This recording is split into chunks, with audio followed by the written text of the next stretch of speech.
Mr. Milk, how do you see the LGBTQI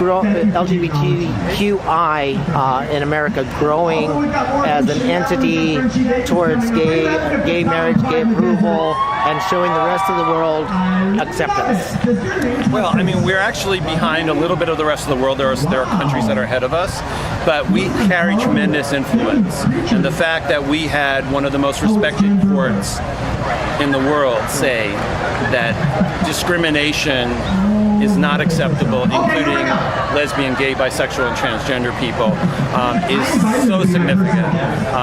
So we're leading in that way, and we're also leading in that we have most of the world's multinational corporations having a huge vested interest in what we do here or being based here, and they are starting to move along, and we're putting pressure on them to do what they do here to support LGBT people in places like Russia and China and India and Pakistan and Malaysia and all the places where our community is being still brutalized.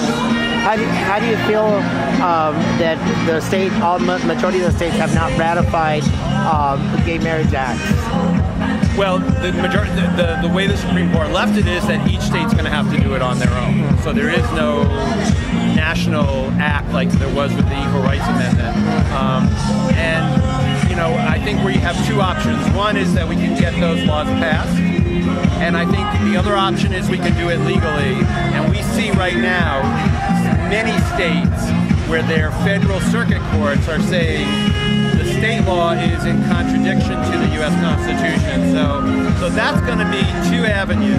I think the New Jersey Supreme Court in just a few weeks is going to say that Governor Christie, you can veto whatever you want, you can say no whatever you want, we're going to allow marriage equality. I think we're going to see that in New Mexico right next door to you, and I believe that Arizona is going to have marriage equality in not too long. What do you think? How do you think America should react to the Russian anti-LGBT issue? You may have heard what I said here on stage. And so there's this amazing woman in 1985 that taught me how to do international work, which is that we can't go into another country and tell them how to get their equality, tell them the way to do it, or do a boycott for them. We have to work with them. And for Russia, there is a unique challenge. And I think the most promising elements that the Russian LGBT activists have asked for is get American companies to do what they do here, there.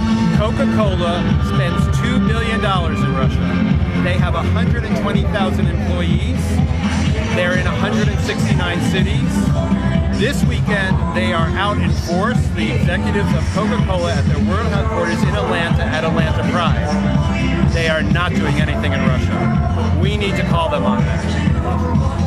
Well, Mr. Milk, thank you very much. My name is Bill Travis with T Media Promotions, and I thank you again for your time. No problem. Thank you.